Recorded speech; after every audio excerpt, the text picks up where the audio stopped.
INB news కు స్వాగతం. Musarambagh bridge నిర్మాణ పనులు జరుగుతున్న నేపథ్యంలో నగర ఇన్ఛార్జ్ మంత్రి పొన్నం ప్రభాకర్, మంత్రి అజరుద్దీన్ సంయుక్తంగా తనిఖీ చేశారు. హైదరాబాద్ ఇన్ఛార్జ్ మంత్రి పొన్నం ప్రభాకర్, మంత్రి అజరుద్దీన్ సంయుక్తంగా బుధవారం ముసారాంబాగ్ బ్రిడ్జి తనిఖీ చేశారు. ప్రభుత్వ సలహాదారు వి హనుమంతరావు, జి మోత రోహిత్, జి ఖైరతాబాద్ డీసీసీ అధ్యక్షుడు, జీహెచ్ఎంసీ కమిషనర్ ఆర్వీ కర్ణన్ और అమర్పేట అసెంబ్లీ కార్పొరేటర్లు, పార్టీ నాయకులు పాల్గొన్నారు.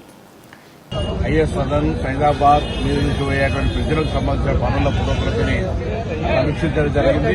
తొందరలో ఈ పనులు పూర్తి చేసి ప్రజలకు వస్తుంది. అతి తొందరలో ముఖ్యమంత్రి గారి గౌరవ ముఖ్యమంత్రి గారితో ప్రజల ఉపయోగం కోసం హైదరాబాద్ లో ఇన్ఫ్రాస్ట్రక్చర్ అభివృద్ధి చేయడము, ప్రజలకు కలుగుతున్న ఇబ్బందులు తొలగిస్తూ అక్కడ ఉన్నటువంటి ప్రజల సౌకర్యాలు కలిగజేయడము, ఇక్కడ ఉన్నటువంటి స్థానిక నాయకత్వం, గౌరవ శాసనసభ్యులు ప్రజలందరి సహకారంతో మరింత హైదరాబాద్ అభివృద్ధికి సంబంధించి హైదరాబాద్ కావాల్సినటువంటి మౌలిక సదుపాయాలను కలగజేసే విషయంలో కూడా ఈ ప్రభుత్వం చిత్తశుద్ధితో ఉంది.